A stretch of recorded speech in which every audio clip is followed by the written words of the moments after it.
New York a lokálna mafia, pizza a pepperoni, zadok na šerbel, to sú časom overené vďačné kombinácie.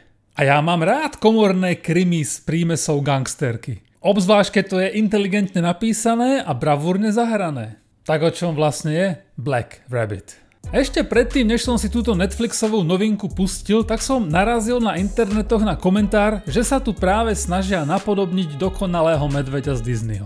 A dávalo by to absolútny zmysel, až sa čudujem, že už neexistujú aspoň 2 seriály, ktoré sa snažia kopírovať The Bear. Ale Black Rabbit nemá s medveďom nič moc spoločné.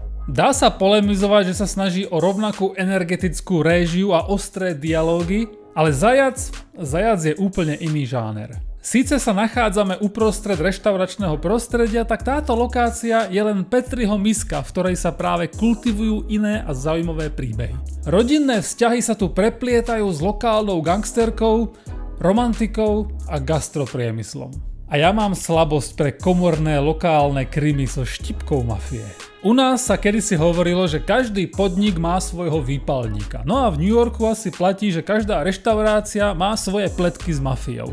Black Rabbit hneď zo štartu veľmi efektívne predstaví prostredie Noble reštaurácie a aj hlavných protagonistov. Situácia je ale v sekunde narušená nepodarenou lúpežou, ktorá rovnako rýchlo vyeskaluje. Divák síce netuší, čo sa práve teraz deje, ale je zjavné, že máme na hromade všetky hlavné postavy. A od tejto chvíle už sa začína to poskakovanie v čase, tie flashbacky do minulosti, či už o dni, alebo o hodiny, alebo aj o mesiace a roky, aby sa práve vysvetlilo to, čo sa deje, aká je motivácia postav a čo viedlo k tomuto úvodnému momentu.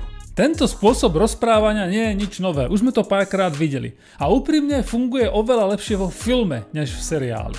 Totižto skákanie v čase sa oveľa ľahšie rozkľúčuje vo filme, ktorý má 2-hodinovú stopáž, než v tých 8 hodinách minisérie, ktorú asi nie každý zvládne na jedno posedenie. A nebudem sa tváriť, že Black Rabbit si tú minisériu zaslúži.